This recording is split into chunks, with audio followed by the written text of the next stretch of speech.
Bonjour à tous, bonjour tout le monde.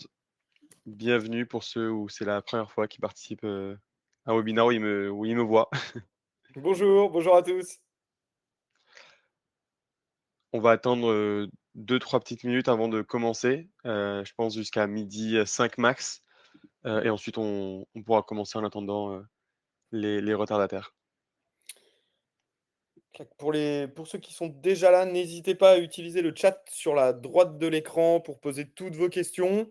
Soit on y répondra dans le déroulé du webinaire, soit on les garde pour la fin. Ça dépendra de la question. Donc surtout, ne vous privez pas, il faut que ce soit interactif.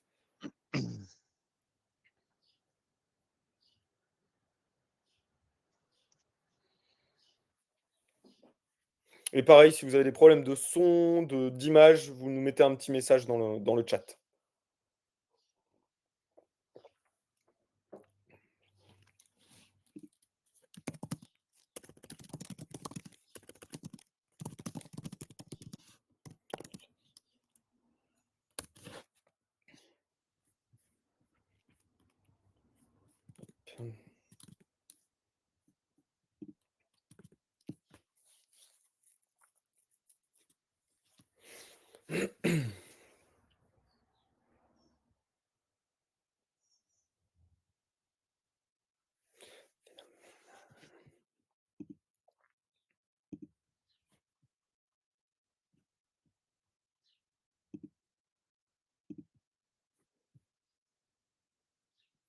Tac, tac, tac.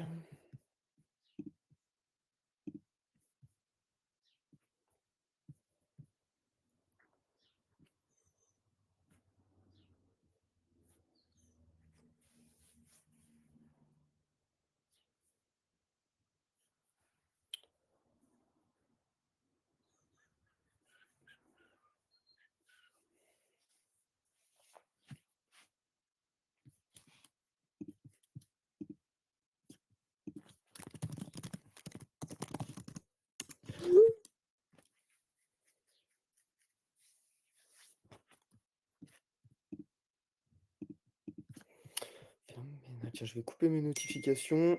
Hop. Et voilà. Comme ça, je ne serai pas dérangé. Et c'est parti.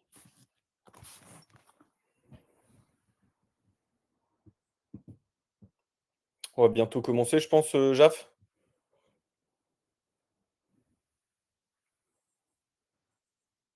Ah, je t'entendais plus.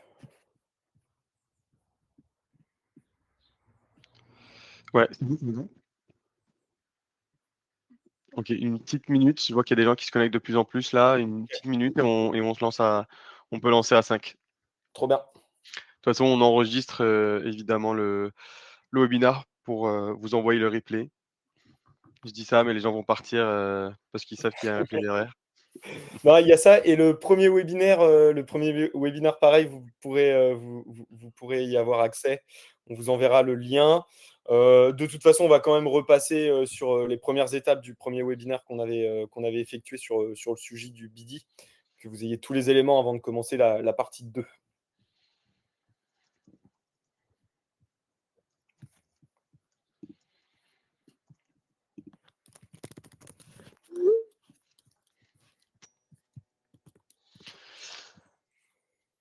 Tac.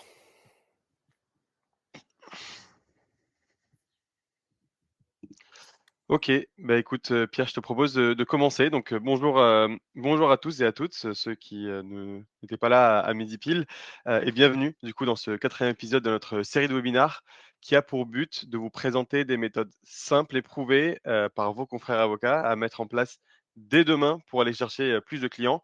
Aujourd'hui, on va répondre à une question que beaucoup de cabinets se posent, c'est comment construire son, 1er plan de business développement pour aller chercher plus de clients sans y passer des heures. Mais avant ça, Pierre, ceux qui ne nous connaissent pas déjà, qui sommes-nous et surtout qui es-tu? Alors, moi, je suis Pierre Colliot, je suis le directeur commercial et marketing de l'agence BLNK. C'est une agence spécialisée dans le secteur juridique. Donc, en gros, pour vous faire rapidement mon parcours, j'avais fondé une agence il y a 5 ans qui s'appelait Rock the Law, qui a été cédée à Leganov. Et de cette fusion est née cette nouvelle agence. Donc moi, je suis spécialisé dans tout ce qui est grosse marketing, donc stratégie de croissance pour les cabinets d'avocats, du référencement naturel au vraiment business développement pur et dur. Donc c'est comment réussir à faire un plan d'action commercial pour développer concrètement le business des cabinets. Et on accompagne des structures de toute taille, des cabinets solo jusqu'au cabinet de type De Gaulle-Florence avec 50, 100, 200 associés au sein des cabinets. OK, ben, enchanté Pierre. Moi pour ma part, Jafar, donc certains me connaissent comme étant le méchant dans Aladdin, mais je préfère me présenter comme étant, consultant en business développement pour cabinet d'avocats depuis maintenant plus de 3 ans et je prends beaucoup de plaisir à accompagner les cabinets français. Plus d'une cinquantaine à ce jour sont équipés de notre, CRM qui est 100 français et automatisé, qui est devenu un vrai copilote du business développement en 2025 pour permettre aux associés, mais notamment aux équipes business développement et marketing, d'aller trouver des clients simplement en exploitant leur propre réseau de contacts. Et si nous vous avons rassemblés aujourd'hui avec Pierre, c'est qu'après avoir rencontré beaucoup de cabinets d'avocats ces dernières années, on s'est rendu compte qu'une phrase revenait sans arrêt, c'est on veut faire du business développement, mais on ne sait pas par quoi ni où commencer.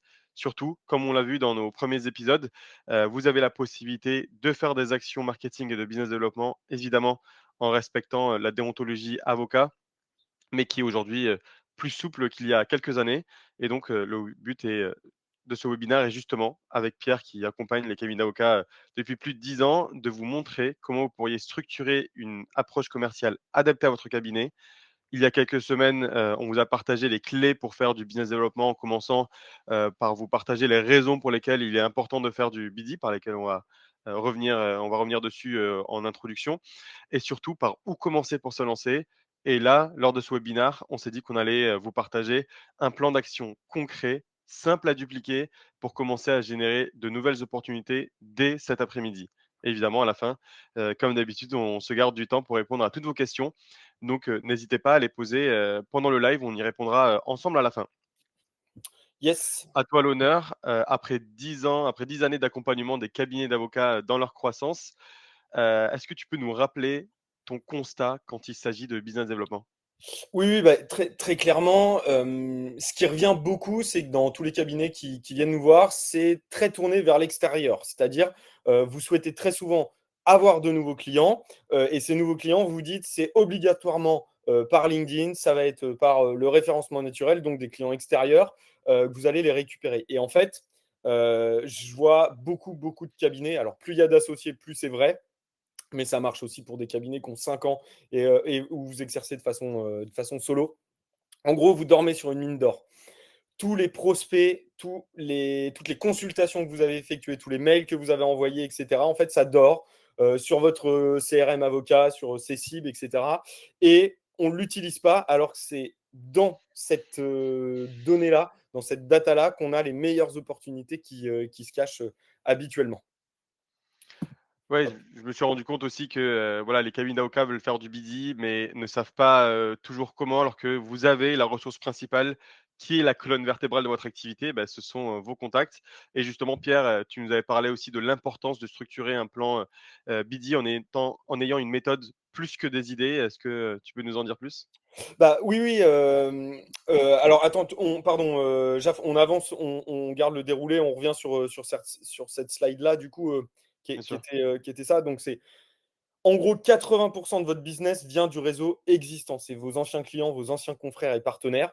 Et là, la première action à mettre en place très concrète, ça va être d'exporter vos 100 derniers clients et vous filtrer ceux que vous n'avez pas relancés depuis 18 mois, par exemple, depuis 1 an et demi. Donc, après, si vous n'avez pas eu 100 clients sur 1 an et demi, ce qui est tout à fait possible, vous prenez la base existante et tous ceux à qui vous n'avez pas parlé depuis 1 an et demi, vous les exportez et vous les mettez en base. Déjà, tous ces clients-là, peut-être qu'ils vont avoir de nouveaux besoins, peut-être qu'ils ont changé de poste, mais au moins vous reprenez contact avec eux. Mmh. Surtout que Pierre, je me suis rendu compte, que de plus en plus d'avocats ou de directions commerciales me parle d'achat de bases de données externes, alors que tu le vois, le chiffre est sans appel. 80 du business vient du réseau existant. C'est bien pour ça qu'on a décidé d'organiser ce webinaire aujourd'hui. C'est que, trop peu d'entre vous exploitent leur réseau existant et Ouais. dans ce cas, Pierre, je te propose de se plonger dans le concret pour que tu nous dises, comment transformer ce fameux réseau en chiffre d'affaires? Oui, carrément. Non, en plus, c'est super important. Alors déjà aussi sur l'achat de bases de données, je fais juste une parenthèse. Franchement, les brokers de base, soit les bases sont de mauvaise qualité, soit les prospects qui sont dans ces bases-là s'attendent pas du tout à avoir un message de votre part. Donc ne vous embêtez pas à louer ou à acheter des bases. Déjà, se faire une base, se constituer une base de données, c'est assez simple pour un avocat et on le verra après sur le plan d'acquisition et le plan d'activation. Mais voilà, c'est fin de la parenthèse là-dessus. Du coup, pour commencer à se construire un plan réaliste, déjà, ça va être, d'auditer, vos données. Donc est-ce que vous avez déjà un fichier Excel avec lequel vous avez un petit suivi, quels clients, le montant du chiffre d'affaires et cetera? Où est-ce que sont, tous vos mails? Est-ce que c'est dans votre, boîte mail directement? Est-ce que c'est dans un Notion? Est-ce que c'est exportable via Cecibe ou via Jarvis ou via, PolyOffice? Peu importe. Donc c'est de savoir où sont vos données. Ensuite, il s'agit de prioriser. On ne peut pas faire du business développement si on ne connaît pas exactement la cible qu'on va aller toucher, si on ne connaît pas bien le business de son propre cabinet. Moi, j'ai des cabinets qui vont un peu dans toutes les directions. Et moi, ce que je leur dis, c'est appliquer la règle du 80-20. C'est déjà une bonne première base. C'est-à-dire que vous allez prendre les 20 clients qui rapportent 80% du chiffre d'affaires de votre cabinet et vous allez en sortir une typologie de clients. Est-ce que c'est plutôt des institutionnels de telle taille à telle taille? Est-ce que c'est plutôt des clients locaux ou plutôt des clients parisiens, si vous exercez en province par exemple? Donc déjà, voilà, priorisez. Qui vous rapporte de l'argent? Quels sont les domaines d'expertise du cabinet qui rapportent de l'argent aussi? Je le vois, hein, des cabinets qui vont...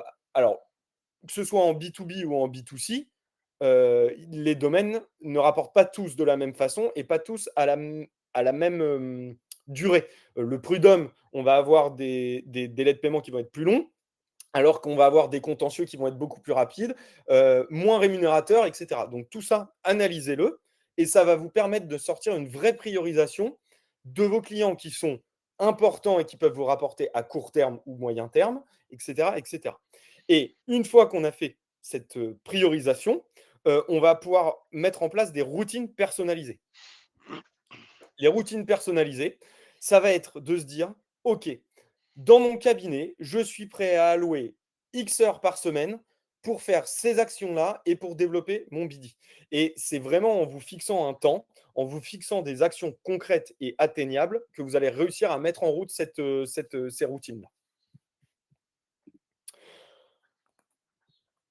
Ensuite, sur la construction du plan réaliste, on en était là. C'est vous dire que vous allez faire 100% de croissance de votre chiffre d'affaires cette année en allouant 1 heure par semaine au BD, je vais vous dire que c'est inatteignable. Donc, du coup, il faut être réaliste. De quoi vous avez besoin pour mieux vivre?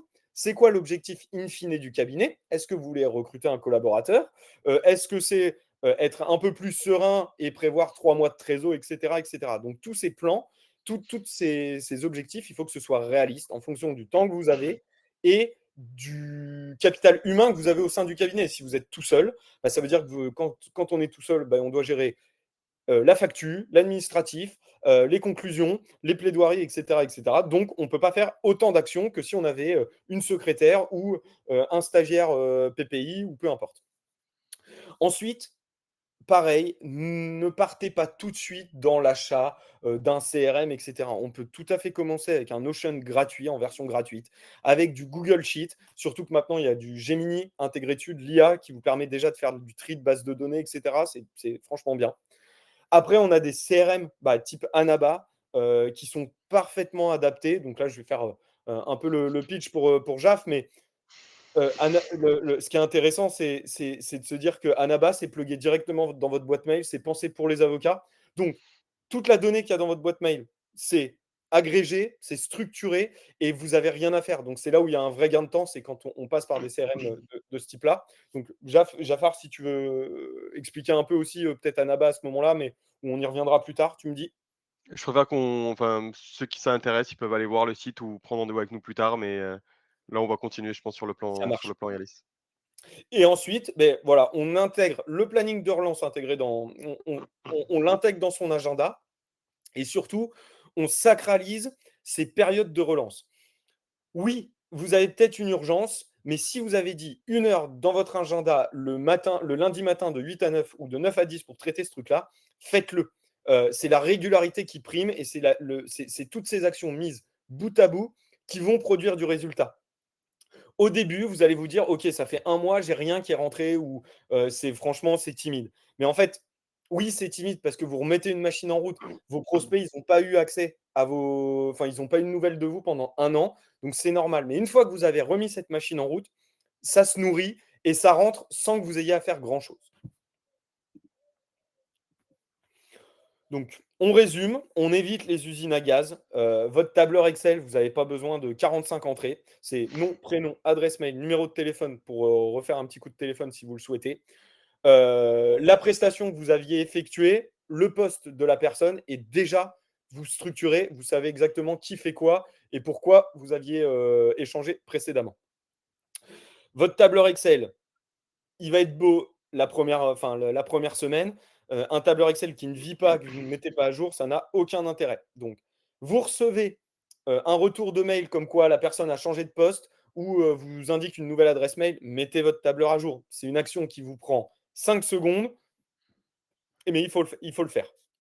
Et on évite les plans trop ambitieux parce qu'en fait, vous allez vous dégoûter de votre propre business développement. Vous allez vous dire: «Oh là là, c'est une charge mentale, inatteignable, je ne peux pas faire tout ça». Donc non, on commence petit, on se fixe des petits objectifs au quotidien et on avance comme ça. D'ailleurs, Pierre, si je peux me permettre, mais l'erreur la plus courante, que je vois dans les cabinets, c'est les fameux CRM fantômes que tu appelles ici, usines à gaz.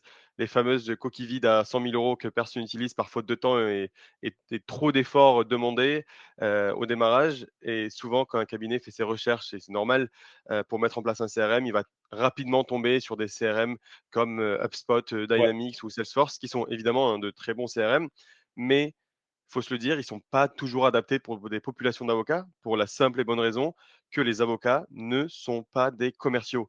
Et donc, ouais, ils ont pas envie de passer la moitié de leur temps à saisir et à mettre à jour des transactions, des contacts sur le système, alors que ressource la plus importante pour un avocat, c'est son temps.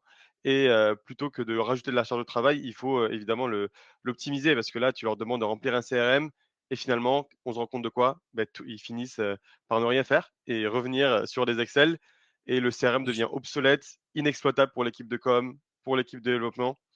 Et ça, c'est tragique, parce que si c'est gratuit, évidemment, on accepte, mais pas quand ça représente un gros investissement pour le cabinet.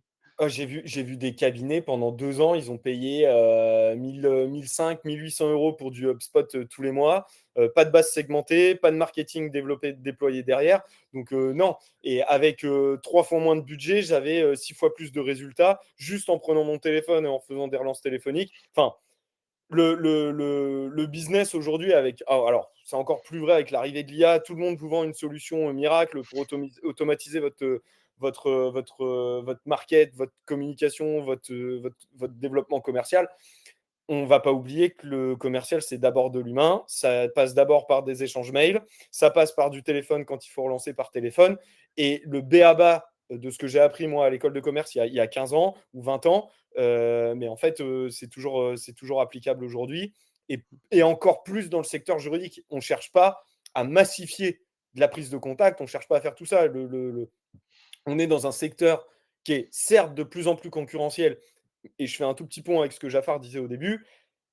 Attendre le bouche à oreille et attendre que le business tombe aujourd'hui, c'est prendre un risque pour la pérennité du cabinet à 5 ans. Ça, c'est ma vision. Il y a de plus en plus de nouveaux entrants. Mine de rien, l'IA va, je pense, avoir une tendance à abaisser les coûts sur certaines prestations, etc. Donc, non, c'est aujourd'hui qu'il faut prendre le virage, se relancer dans du BD, du business développement. Mais oui, oui, pas besoin de CRM, etc. Et surtout que les CRM, que ce soit un CRM, un Excel, un CRM, commercial, un ABA ou un Excel, finalement, faut pas se mentir, ça reste des outils et donc à la fin, en fait, c'est vous qui allez mettre, faire le dernier push, en fait, pour justement contacter la personne et si le CRM vous demande trop d'efforts par rapport à un petit impact, ben, vous n'allez pas le faire et donc là, justement, c'est d'aller mettre en place des outils qui soient adaptés. Qu'est-ce que ça veut dire adaptés? C'est connectés à vos outils du quotidien, à vos Ouais. boîtes mail, à votre téléphone portable pour vous demander le moins d'efforts possible pour avoir le plus d'impact. C'est ça, exactement, c'est ça. Et puis, voilà, bah, on le verra après sur la construction, sur la mise en place des routines, sur, quels signaux donc dans le premier webinaire, on avait parlé des signaux et cetera. C'est assez important parce que justement, Heu, c'est avec l'identification de ces signaux-là, signaux forts, signaux faibles, que vous allez pouvoir mettre les efforts au bon endroit, et contacter le prospect ou votre ancien client au bon moment et en fait, on rationalise carrément les efforts plutôt que de se dire, enfin, moi, mon métier, maintenant en tant que directeur commercial, je passe ma vie sur mon CRM, j'ai un pipe, de 700 000 €, j'ai des actions qui sont timées, mais c'est mon métier au quotidien. Vous, c'est de produire du droit, Mmh, donc exactement. forcément, je ne peux pas vous demander la même chose et c'est pour ça qu'on est capable de bien adapter ces routines-là et ces plans là-dessus. Et Donc c'est pas non plus aux assistants ou aux assistantes à faire ce travail-là, d'aller générer du business, pour vous. Ça peut, il y en a certains qui peuvent le faire, mais c'est à vous de le faire parce que c'est vous qui connaissez vos contacts, mieux que personne. voilà, exactement, exactement. Hem, je pense qu'on peut, passer sur le plan d'action, type, Jafar, tu penses quoi? Ouais, je t'en prie. Est-ce que n'hésitez pas, hein, si vous avez des questions sur cette première partie qui était un peu plus théorique. Là, on va rentrer dans le vif du sujet. Donc l'étape 1, c'est l'audit. L'audit, c'est ultra important pour connaître la qualité de votre base et le potentiel de la base. Je m'explique. Si vous avez une base de données avec juste des noms, prénoms, pas d'adresse mail, déjà, c'est un peu compliqué pour aller envoyer des adresses mail. Ce qui va être peu le cas chez les avocats quand même, parce que souvent, vous échangez par mail, vous avez au moins une trace d'une prise de rendez-vous, etc. Mais si la base a 2 ans, bah, en fait, il y a une grande chance que 60 de vos adresses mail, elles soient obsolètes, que les prospects aient changé de poste et cetera et cetera. Donc quand on fait l'audit, on va estimer la qualité de la base et on va faire aussi ce qu'on appelle de l'enrichissement. C'est-à-dire qu'on va aller actualiser la donnée avec, des signaux LinkedIn, avec les données qu'on trouve sur LinkedIn, avec les données qu'on trouve dans des partenaires, dans des outils tiers que nous, on utilise avec Anaba aussi sur l'enrichissement. C'est-à-dire que un poste, un nom, prénom, une date, une adresse mail, bah, nous, on va être capable de savoir où est vraiment cette personne-là. Est-ce qu'elle est toujours directeur juridique chez Orange ou est-ce que justement, en fin d'année dernière, et vous aviez loupé cette information-là, elle était passée chez Bouygues Télécom, par exemple, ou chez un autre éditeur de télécom. Ensuite vient l'étape de scoring. Le scoring, c'est ce qui va vous permettre de ne pas diviser vos efforts et de partir dans plein de directions qui serviront à rien. Donc, un score, c'est littéralement de se dire, OK, ce prospect-là m'a contacté il y a moins d'un mois ou il y a moins de 3 mois, c'est plus 5 points. Ensuite, je sais qu'il a téléchargé ma dernière newsletter, qu'il est venu à mon dernier événement, à ma dernière matinale, c'est plus 10 points. Euh, Ensuite, j'avais édité une convention d'honoraires, mais je ne l'ai pas relancée. J'ai vu que, enfin voilà, ça va être plus 3 points. Et à partir de ce scoring-là, donc le scoring, vous le faites de façon pragmatique. Hein, dites-vous, voilà, les actions qui sont les plus pertinentes et le plus proches de créer une action chez votre prospect, un coup de téléphone, un rendez-vous, etc., vous lui donnez un plus de points et en fait, vous allez vous retrouver avec des prospects qui ont un score important et des prospects qui ont des scores moins importants. Euh, bah, un ancien client du cabinet, d'office, vous pouvez lui donner 20 points, par exemple. Si vous faites une échelle sur 100 points, bah voilà, vous dites qu'un ancien client, c'est déjà 20 points de gagné, et vous, pouvez et vous allez pouvoir, comme ça, organiser votre base de données. Et les clients qui ont le plus de points, les prospects qui ont le plus de points, ce sont eux que vous allez démarcher en premier. OK? Sur le scoring, n'hésitez pas à user et abuser de ChatGPT ou d'une IA quelconque. Vous faites votre base de données Excel, préférez un abonnement payant, comme ça vous êtes sûr que les données sont cloisonnées, mais vous mettez dans ChatGPT, vous leur expliquez que tous les clients, c'est plus 20 points, et en fait, ça vous fait un scoring qui est assez pertinent et assez efficace. Et ça vous rend un fichier Excel. Donc déjà, vous gagnez du temps aussi sur le traitement Excel. Une fois qu'on a une base qui est auditée, scorée, on va pouvoir déployer les routines. J'ai 2 heures par semaine. On y reviendra juste après, mais j'ai 2 heures par semaine à attribuer. J'ai 8 heures par mois, etc., etc. En fonction de ça, vous allez vous dire, OK, avec 2 heures par semaine, ça me laisse le temps d'envoyer 3 mails personnalisés, de faire 2 relances sur LinkedIn et d'aller liker 3 posts. OK, très bien. Je le mets dans mon agenda et je sacralise ces plages de rendez-vous, ces plages de routine. Et après, on fait un déploiement progressif. Alors, cette étape-là, elle est facultative dans les petits cabinets. Si vous êtes 2 associés, vous pouvez tout à fait vous lancer à 2 associés dessus. Mais quand on parle à des structures où on a entre 50 et 200 associés à déployer, en fait, on ne fait jamais un déploiement massif. Déjà parce qu'on teste les routines et on teste le fonctionnement d'une routine d'action sur un petit bassin de test d'associés. Pourquoi? Parce que ce que vous faites le jour de votre lancement, c'est important de le remettre en question et d'itérer. C'est pas parce que vous avez bien scoré vos leads que votre premier message est le bon et vous allez vous dire en fait j'ai peut-être loupé mon scoring. Bah non, vous allez tester un autre message et peut-être que c'est ce deuxième message-là qui va débloquer la situation. Donc ne vous formalisez pas si vos 5 premiers messages vous n'avez pas de retour. Adaptez le message, changez une variable dans la façon dont vous approchez le prospect et là vous itérez comme ça. Mais voilà, soyez inventif dans la façon de faire. C'est souvent ce que je dis, c'est placez-vous à la place de votre client ou votre prospect. Comment vous aimeriez être démarché par votre avocat ou par un prestataire que vous avez de confiance? Aujourd'hui, on a beaucoup d'appels pour le panneau photovoltaïque, ça nous gonfle tous, c'est tous les mêmes appels, etc. Donc réfléchissez à comment reprendre contact avec vos anciens prospects ou avec vos clients. Trouver un prétexte, quoi. Ouais, trouver un prétexte. Et les prétextes, ils sont super simples. On va les voir après dans les routines, mais il y en a plein et des prétextes qui sont légitimes pour reprendre contact. Jafar, tu voulais ajouter des choses sur Non, cette. c'est très complet, je te remercie. Là, on va voir par exemple la routine hebdo d'un associé.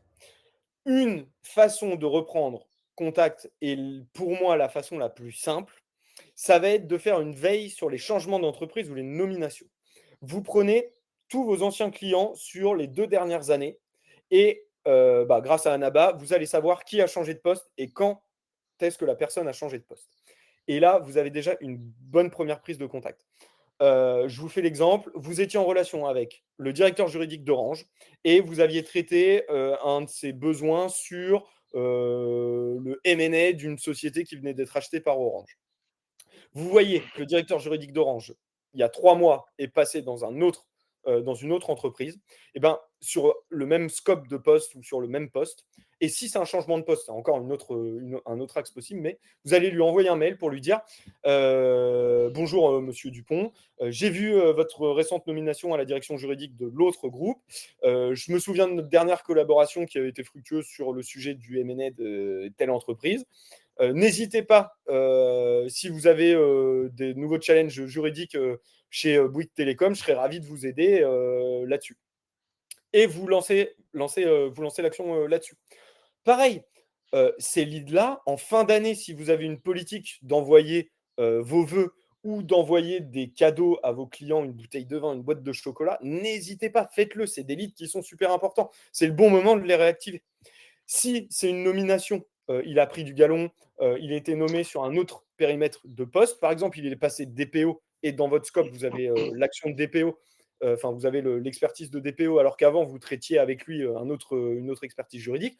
Dites-lui que vous avez la possibilité au cabinet d'aller chercher ça. Mmh. Donc voilà. D'ailleurs, Canava Pierre pour, automatiser la veille des changements d'entreprise, mais sachez que vous pouvez aussi le faire manuellement sans Anaba en allant sur le profil de chacun de vos clients, pour suivre en fait le mouvement, savoir si la personne est toujours dans la même structure ou s'il a changé de poste et évidemment s'il a changé, vous avez le prétexte pour relancer cette personne-là. Exactement.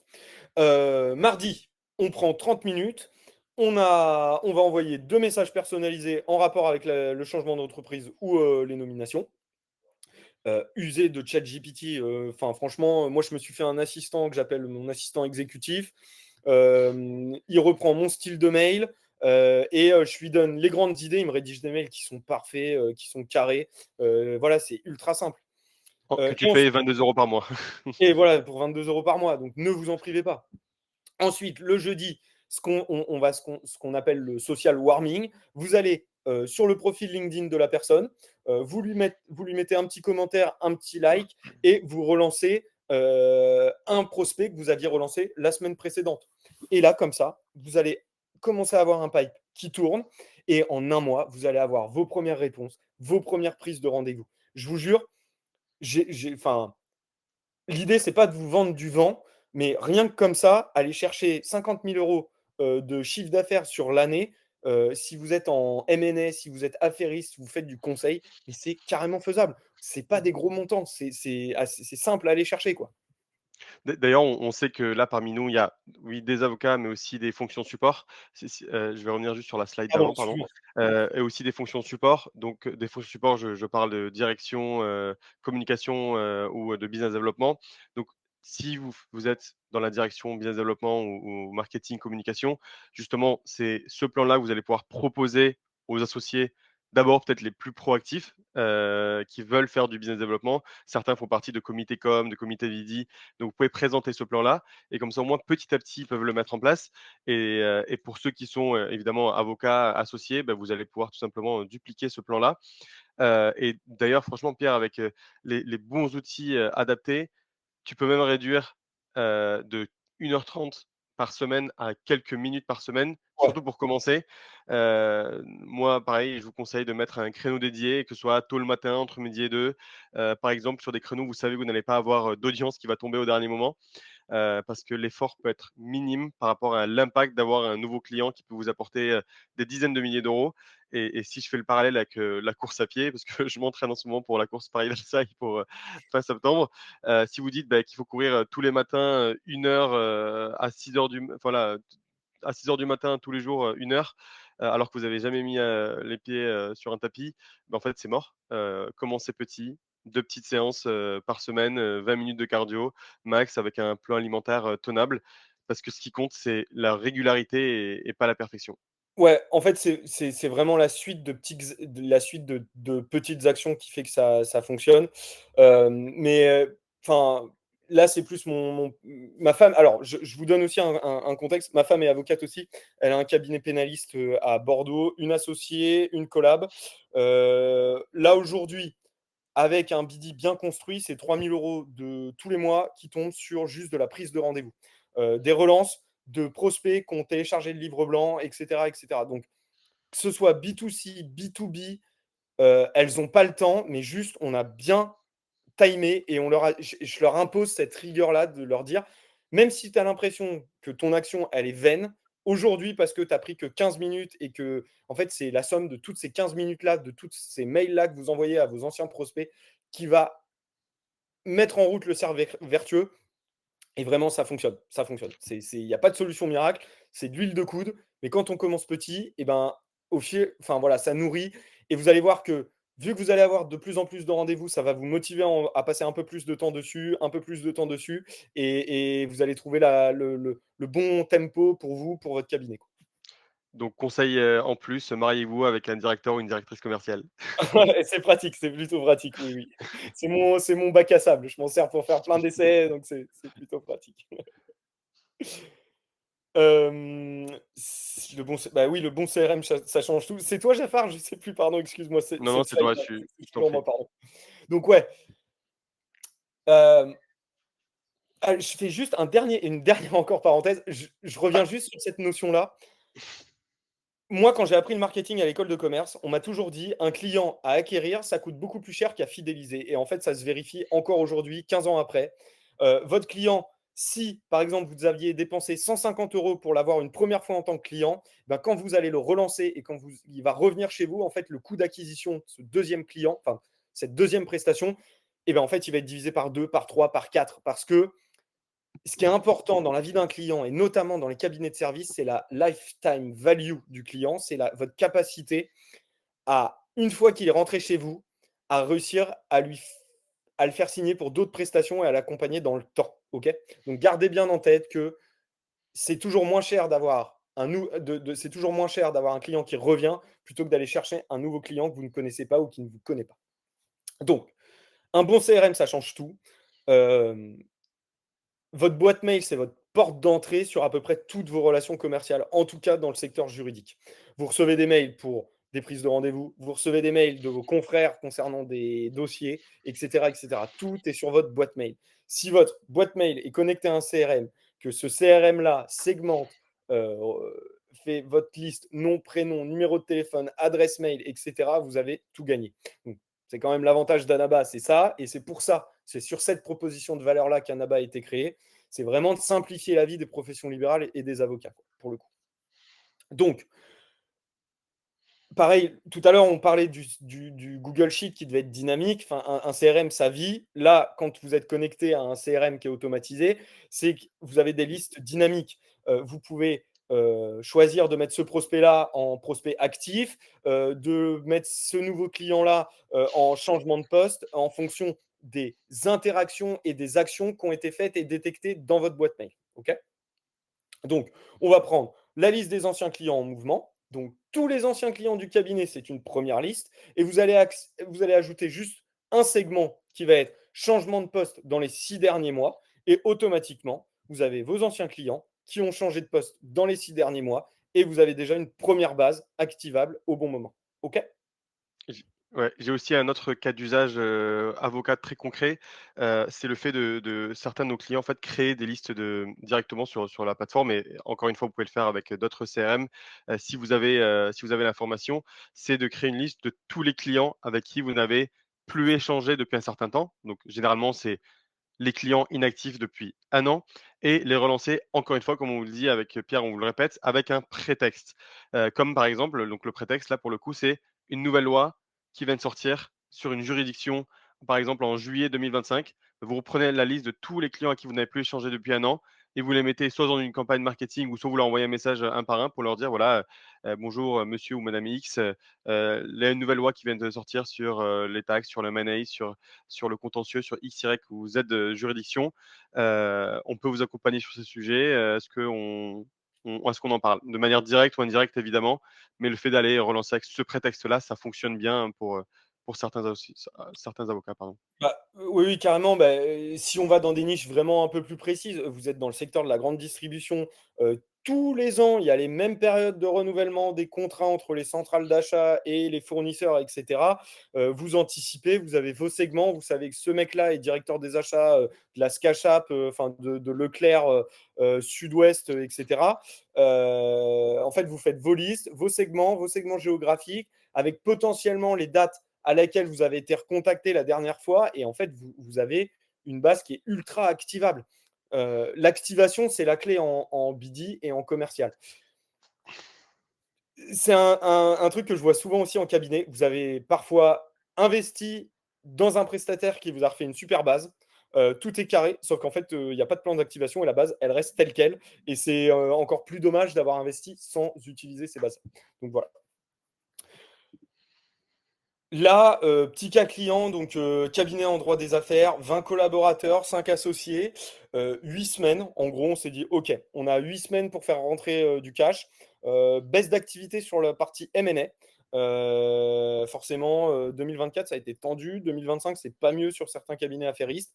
Qu'est-ce qu'on fait pour relancer vite et bien du business? Ben, en gros, on a pris ce que les associés avaient en base. On s'est dit, c'est quoi les sujets d'actualité? Ok, le MNS portait bien il y a 3 ans. Ces clients-là sont rentrés pour de la levée de fonds. Donc, on se dit, levée de fonds, 3 ans. Ils ont levé entre 1 million et 2 millions tous. On les a accompagnés. Où est-ce qu'ils en sont aujourd'hui? Est-ce que 3 ans après, avec 2 millions, bon, on s'était dit que c'était un peu juste pour tenir 2 ans ou 3 ans. Où est-ce qu'ils en sont? Est-ce qu'on n'est pas en phase de restructuring? Est-ce qu'on ne doit pas réduire la voilure? Est-ce qu'ils ont des problèmes justement de trésorerie? Comment on peut les aider? En fait, on a fait une matinale, on a fait une série de matinales sur 2 mois sur lesquels on a fait des thématiques sur les entreprises en difficulté. Mais même sur les entreprises en difficulté, bah, c'est 122 000 euros de CA qui ont été générés dans les 8 semaines. 0 € dépensé en base externe.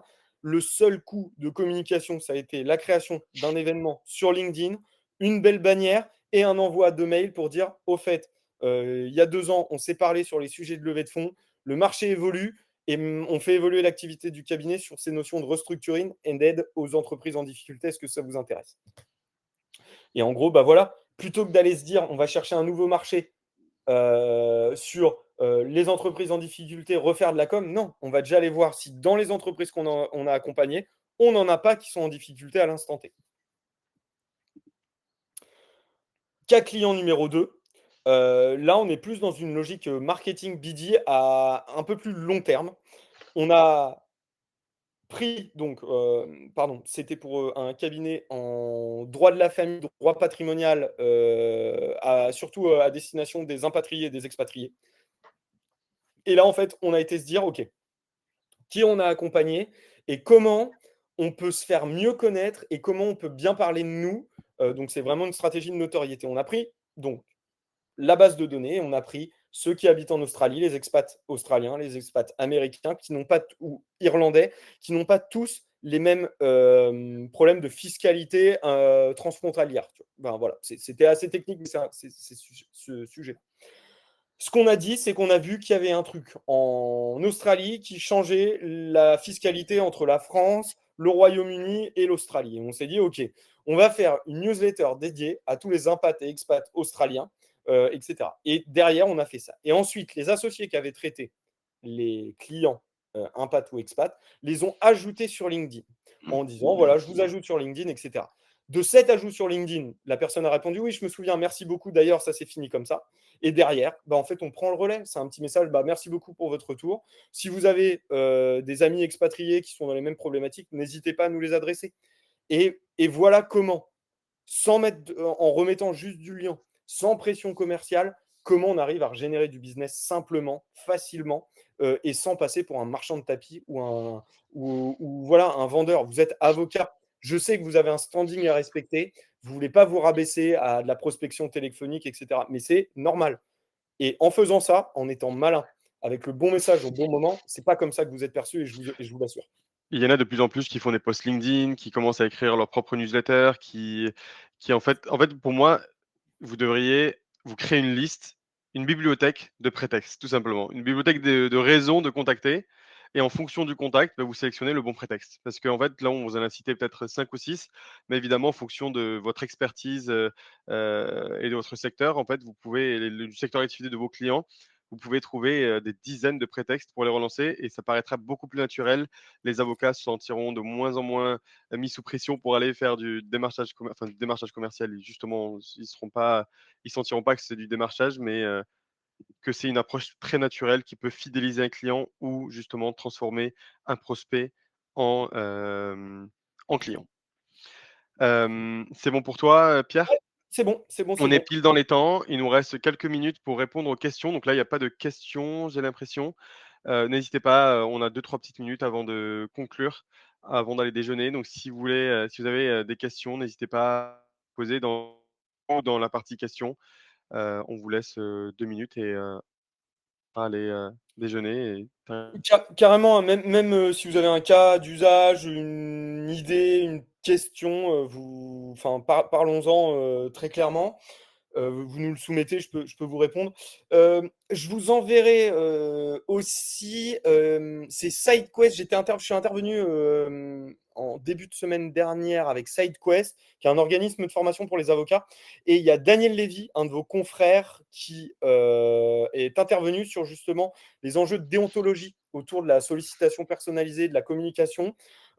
Si ça vous intéresse, regardez sur le site de SideQuest. Je crois qu'il y a le replay qui est accessible de Daniel. C'était ultra intéressant, très pratique par rapport à ce que vous pouvez faire au regard du RIN, etc. Bonjour Anne-Laure. Alors, nous sommes un cabinet de 27 associés. On s'interroge sur un équipement en CRM.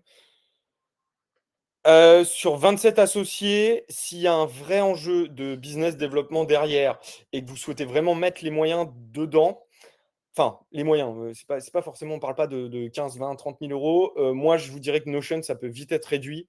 Et Notion, on va quand même être dans du bricolage, ce qui peut faire peur aux associés.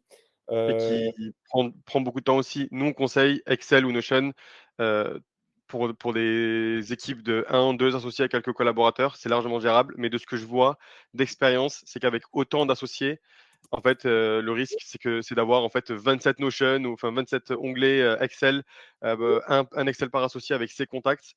Donc, pour autant d'associés, je ne recommanderais pas de commencer par un Notion. Je vous, alors vous avez certainement déjà des Excel qui traînent. Donc en fait, c'est aussi problématique qu'un Notion avec autant d'associés. ouais. En fait, l'intérêt du Notion va être de pouvoir mettre des tâches, des rappels et d'avoir un suivi des mails qui sont envoyés. Notion, vous arriverez à le déployer chez les associés qui sont les plus tech et qui ont déjà une petite appétence pour ça. On a essayé de le faire, même sur de la gestion de projets juridiques, de passer par du Notion. On se retrouve vite coincé alors que voilà, quand l'associé il a son CRM qui est connecté à la boîte mail, qu'il a juste à cliquer sur ajouter à cette liste-là, etc. Ça simplifie le truc. Quand les relances sont intégrées dans le calendrier Outlook, c'est bien aussi parce qu'il voit qu'il a telle action à telle date dans le calendrier. C'est toujours mieux que d'essayer de le déployer sur Notion.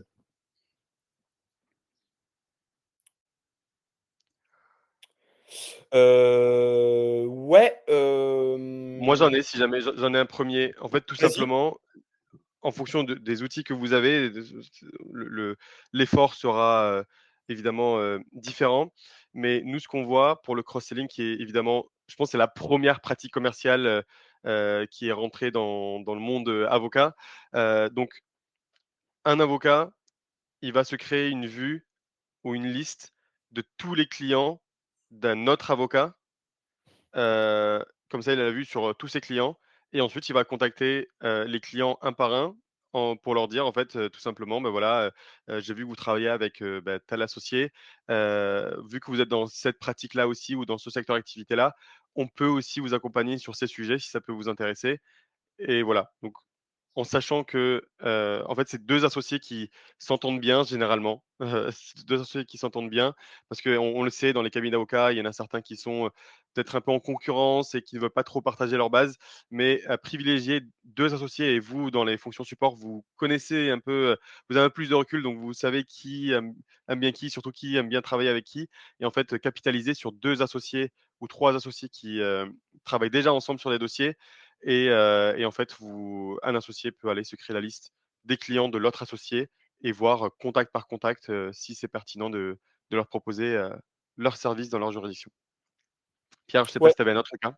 Si, si, bah, moi j'ai, surtout en M&A, donc on a, dans les services qui sont structurés, on va avoir, toute la partie, conseil M&A, donc les packs d'associés, toute la phase amont, la négo et après il y a la grosse partie fiscalité. Moi je le vois, hein, sur un cabinet de plan national, ils sont, heu, je pense une centaine au sein du cabinet. Ils ont un mec qui est excellent en fiscalité du M&A. La moitié des deals qui étaient signés en levée de fonds, donc enfin, qui étaient signés en M&A sur la partie conseil, n'étaient jamais transmis derrière pour l'application de la stratégie, par exemple de mise en place de BSAR ou de BSPCE, enfin peu importe. Donc, ce qu'on a fait, c'est que systématiquement, ce qui rentre en phase amont de la fiscalité, nous, on a mis une notification à la fonction support du cabinet. Une fois que le dossier était terminé, c'était mail de relance au client pour lui dire bah voilà, maintenant que ça a été livré, est-ce que vous souhaitez un rendez-vous avec tel associé qui est spécialisé dans la partie fiscalité. Et Mmh. en fait, on a fait de l'upsell comme ça. Euh, Construction, immobilier, droit des assurances, bah, quand on a des cabinets qui sont organisés en silo, ultra simple de faire de l'upsell. Et après, ce qui est aussi pas mal, et moi je trouve en termes de valeur ajoutée, c'est quand on parle d'interprofessionnalité. Vous avez votre réseau de notaire, votre réseau d'huissier, et que vous êtes en capacité au bon moment d'adresser sur un notaire, même si vous prenez rien sur cette prestation-là, la valeur ajoutée, la valeur perçue par votre client, de réussir à lui trouver le notaire qu'il faut, l'huissier qu'il faut, je vous jure que dans les 6 mois, le business, il revient parce que votre notaire, il aura repensé à vous, votre huissier, et que le client, il aura été satisfait que vous lui ayez donné une solution complète pour son besoin juridique. Mais après, Anne-Laure, on pourra détailler hein, sur le cross-selling et les actions qu'on met en place, sur les invitations, notamment à des matinales, sur d'autres thématiques qui sont couvertes par le cabinet et qui sont connexes. Voilà, il y a vraiment plein de choses à faire. Ah, j'espère que j'ai. Attendez, je vais me rapprocher de ma box. J'ai peut-être un petit bug de connexion. Oui, c'est un problème de concentration. Ouais, attends, je me rapproche de Ça me la dit quelque chose. box. Là, c'est bon, c'est revenu. Je Super. crois que c'est revenu, mais je crois que c'est peut-être un bug de l'iPhone. Avec plaisir, Anne-Laure. Est-ce qu'il y a d'autres actions, d'autres cas d'usage, auxquels vous pensez et vous n'avez pas forcément la réponse? Après évidemment, hein, si vous avez d'autres cas d'usage, qui vous viennent en tête, avant de dormir ou que vous n'arrivez pas à dormir parce que vous avez des questions là-dessus, évidemment, vous demandez à Pierre, ou à moi en privé. Alors, on a une question, je crois, qui va être tapée.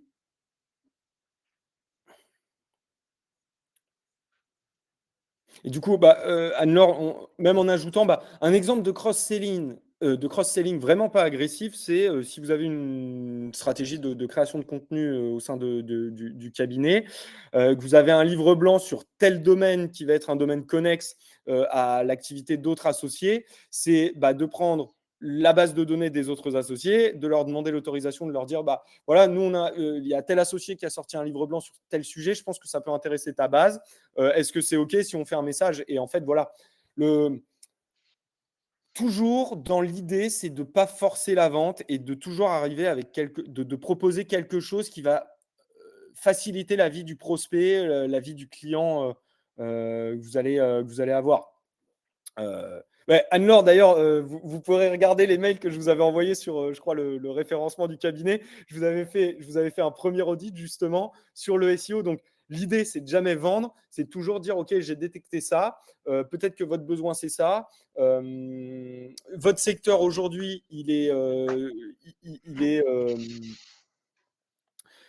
votre secteur, il est en ce moment, le secteur que vous couvrez au sein du cabinet, industriel, pharmaceutique, il est soumis à tel changement de réglementation. Soyez proactif avec les prospects et vous leur envoyez de l'information sur ça. Alors, oui, je souhaite Mais relancer. d'abord, la toute première étape, Pierre, pour pouvoir faire ça, c'est vraiment d'avoir une vision claire sur qui sont tes contacts, en fait, pour pouvoir exploiter la base. Donc évidemment, on peut pas faire toutes ces actions-là tant qu'on n'a pas de vision claire, une liste avec mes clients, mes prospects, et pour savoir, qui c'est et qui ils travaillent. Oui, je t'en prie, si tu veux lire, la question. Ouais, alors, si c'est assez pertinent, ce que vous nous dites, Ebusmut Avocat. Donc, vous êtes déplacé l'année dernière en Provence pour rencontrer la nouvelle équipe d'interlocuteurs dans une entreprise, ils étaient emballés. OK, super. J'ai eu 2 contacts par la suite, mais les dossiers n'ont pas abouti et depuis rien. Mon problème est de reprendre contact avec la bonne personne qui n'est pas la juriste, mais les personnes que j'avais rencontrées. Ce n'est pas très clair. Si, c'est clair. Alors, déjà, il faut savoir que Jafar, qui est sur une fonction commerciale comme moi, vous le dira, c'est très rare de réussir à signer un client avec seulement un ou deux mails et que relancer à intervalles réguliers, on ne parle pas de 4 relances par semaine, mais relancer 3, 4 mails, 5 mails sur une période de 2 mois, il n'y a rien de très grave dans votre approche commerciale et ne vous dites pas que vous allez embêter l'interlocuteur en faisant cela. Donc, déjà, voilà, 2 contacts, c'est pas très grave. Vous pouvez tout à fait relancer un troisième, un quatrième contact jusqu'à avoir une réponse. Peut-être que le projet n'est plus d'actualité, mais au moins vous le saurez. Et en espaçant bien vos relances, il y a peu de chances que vous énerviez votre contact en face. Enfin, franchement, moi, j'ai peu de retours de gens agacés par les relances que je fais parce qu'elles sont bien timées, quoi, pour le coup. Le problème, c'est de reprendre contact avec la bonne personne. Euh, Alors, la bonne personne. Je ne sais pas ce que vous vouliez dire par la bonne personne. Sur LinkedIn, vous avez plein de petits plugins qui vous permettent de trouver le numéro de téléphone, qui vont vous permettre de trouver l'adresse mail de la personne avec qui vous voulez rentrer en contact. Donc, le sujet de trouver l'adresse mail, etc., c'est assez simple. Et puis, pour le reprendre contact avec la bonne personne, ouais, bah, vous relancez l'interlocuteur que vous aviez eu, vous lui rappelez l'échange et vous lui demandez avec qui il peut vous mettre en relation et si le sujet est toujours d'actualité au sein de l'entreprise que vous aviez visitée. En fait, de ce que je vois, j'avais rencontré les Oui. responsables du service, mais ensuite c'est leur juriste qui m'a recontacté. C'est comme si, tu parles au directeur général et ensuite c'est son assistante qui te rappelle, Ah oui. alors que toi tu veux parler avec, Oh ben, là, ce en que tout vous cas, c'est faites, comme c'est ça que que j'ai voilà. vous relancez la juriste et puis vous mettez en copie les autres interlocuteurs que vous aviez sur le sujet. Et vous lui dites, voilà, enfin, je n'ai pas eu de retour suite à mon dernier mail, je me permets de vous relancer sur ce sujet-là. Monsieur X et Madame Madame Y avaient été emballés lors de notre dernière rencontre. Est-ce un sujet toujours d'actualité au sein du cabinet, au sein de l'entreprise? Et Tout sinon simple. mmh, employer des termes, enfin des termes techniques, des responsable du service, peut comprendre, mais peut-être moins qui sont moins adaptés pour le juriste, comme ça au moins il vous passera directement ou il transférera directement le mail, à la bonne personne. Généralement ça fonctionne. Alors, il y a Anne-Laure qui nous dit: «Par rapport au cross-selling et au partage de fichiers pour l'envoi de livres blancs, par exemple, je trouve que c'est peu payant. Mais peut-être qu'on ne sait pas faire. L'envoi de mailing est rarement payant, je trouve. On le voit sur des invitations à des événements.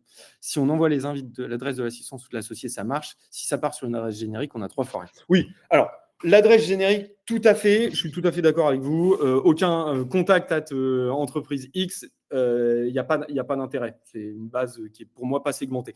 Et quand vous achetez des bases de données chez des brokers, vous avez beaucoup d'adresses comme ça. Donc ça, c'est logique.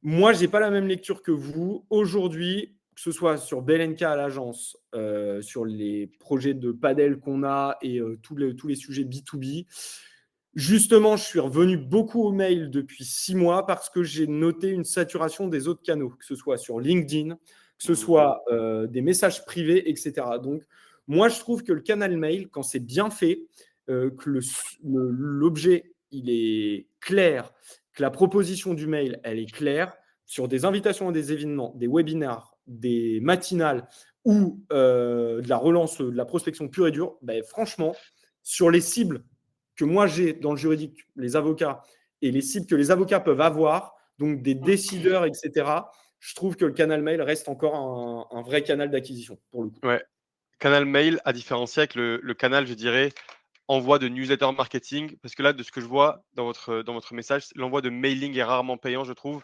On le voit sur des pardon, on le voit sur des invitations à des événements. En fait, c'est peut-être paradoxal, mais des fois, des mails qui sont trop bien faits avec, par exemple, qui sont faits sur, des outils d'emailing comme Sarbacane, Mailchimp, Brevo, peu importe, qui sont trop bien faits, qui avec un bel objet et cetera, ça fait trop newsletter, trop marketing et en fait, les gens ont tendance à le supprimer directement.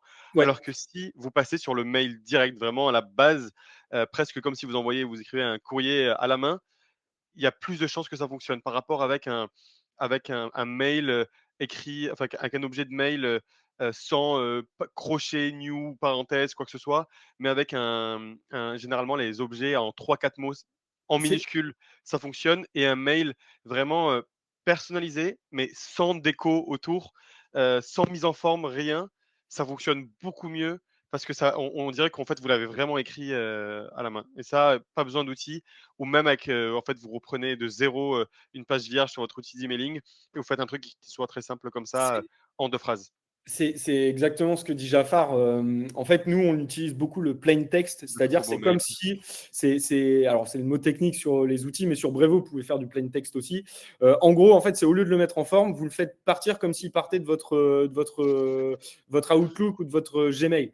L'objet, c'est vous invitez, mettez. Bon, je vous donne des petits tips, c'est rigolo, mais vous mettez invitation personnelle dans l'objet, l'heure de la matinale ou de l'événement, et dedans, vous faites partir le mail de la boîte de l'associé. Et c'est un plain text. Vous ne faites pas partir un mail marketing ou commercial, vous faites bonjour Thierry, je vous invite à une matinale qu'on organise au sein du cabinet. Voici le lieu, l'heure. J'espère vous compter parmi les participants. On se voit vite. Et enfin, on se voit vite, ça dépend du style et du ton de l'associé ou du cabinet, mais revenez à une logique. Alors en fait, c'est ça où nous, on marche bien, et c'est pour ça qu'on travaille, on est partenaire avec Canaba en ce moment là-dessus, c'est que on peut faire du mass mail personnalisé et qui passe pas pour du mass mail. Et c'est là où je vous dis que le canal mail, en fait, il a été surexploité pendant des années. De 2015 à 2021, 2022, ça a été mais, vraiment saturé. Et derrière, LinkedIn, l'automatisation LinkedIn a commencé. On a commencé à avoir des messages privés, etc., des ajouts. Et en fait, là, on arrive à une saturation du canal LinkedIn et on se rebascule sur du mail. Mais moi, je vais te dire pourquoi ça ne fonctionne pas ou plus de cette manière-là. Parce qu'en fait, et Anne-Laure, peut-être vous allez vous reconnaître, ou d'autres personnes qui sont encore là, et je vous remercie de nous suivre encore jusqu'à 13h alors qu'on avait dit 45 minutes, mais c'est super intéressant. C'est qu'en fait, à la base, les cabinets d'avocats ont recruté des directions marketing et com. Point final. Maintenant qu'ils voient que la déontologie avocat est de plus en plus souple, et surtout que les envois de newsletters vraiment bien faites et d'actions de communication telles que Anne-Laure nous le présente, c'est une manière indirecte de faire du business, mais trop indirecte, et en fait, où ça ne convertit pas assez vite, peut-être pour les avocats. Et donc, en fait, on demande à des directions marketing com, qui sont spécialisées là-dessus, d'aller faire du business développement, mais sans être formés sur ça. Donc, en fait, on vous comprend très bien. Et donc, en fait, vous vous dites, bah, en fait, on va utiliser les mêmes modèles du marketing com. Or, il faut vraiment les adapter et Ouais. enlever tout ce côté justement marketing, qui est en fait le fait d'embellir un peu un service. Et même, je vais aller très loin, mais dans un extrême, Anne-Laure, certains, ce qu'ils font dans certains commerciaux, moi je le fais pas, en tout cas je le fais pas exprès des fois, mais il y en a qui font des fautes de frappe dans les mails pour montrer que ce qui est fait, qui a été écrit comme ça à la va-vite, plutôt qu'un mail qui est super beau, super bien fait. Et là, pour les matinales, bah, ça peut être bonjour, par exemple. Écoutez, j'ai pensé à vous parce qu'on est en train de organiser une matinale sur tel sujet. Et je me suis dit que ça peut vous intéresser. Ça vous dit d'y participer? C'est vraiment un mail en moins de 100 lettres, ou moins de 20 mots. Et généralement, c'est ce qui fonctionne le mieux. C'est hyper précis parce que les gens, en fait, pour attirer leur attention, déjà, si vous avez un bon objet, mais ils vont cliquer sur le mail. Mais ensuite, s'ils voient que le mail, il a 3-4 paragraphes, c'est mort. Vous pouvez écrire le meilleur mail du monde.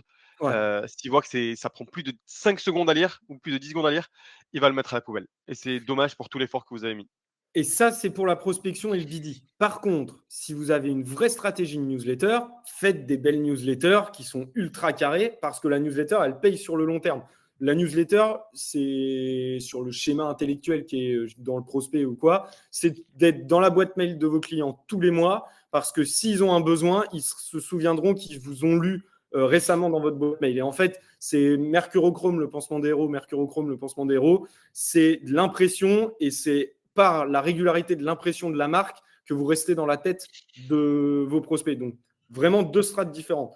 De la newsletter et les gens qui veulent être au courant de votre actualité, vous continuez de faire des beaux mails. Si vous êtes dans une logique de prospection et de BD, enfin voilà, de développement pur et commercial, on fait du mail qui est authentique. C'est authentique, ce que je garderai comme mot derrière, quoi. C'est revenir vraiment aux origines du mail, c'est ce qui fonctionne le mieux maintenant. Tout le monde a besoin de personnalisation, des choses courtes, d'aller à l'essentiel, c'est ce qui fonctionne le mieux. Merci en tout cas pour le partage du cas d'usage, Anne-Laure, c'est vraiment, intéressant. S'il n'y a pas d'autres questions, on vous laisse avec Pierre. Merci encore pour les interactions. Merci de nous avoir, écoutés, d'être restés jusqu'au bout pour la plupart. On vous donne rendez-vous, je ne sais pas quand, mais en tout cas, si vous voulez continuer à échanger avec nous sur ces sujets BD, on est vraiment passionnés par ces sujets-là, et on serait ravis de pouvoir échanger avec vous. Donc, vous allez pouvoir trouver rapidement et simplement le LinkedIn de Pierre ou le mien, et comme les adresses mail, certainement dans les emails qui suivent le webinaire pour le replay. C'était un plaisir en tout cas de partager tout ça avec vous, et je vous souhaite à tous un bon appétit et de bonnes vacances pour ceux qui partent en vacances très bientôt. Et bien, Et très on vite. se dit à bientôt. Merci Super, Pierre. merci beaucoup. À très vite. Salut Jafar, à plus. À plus.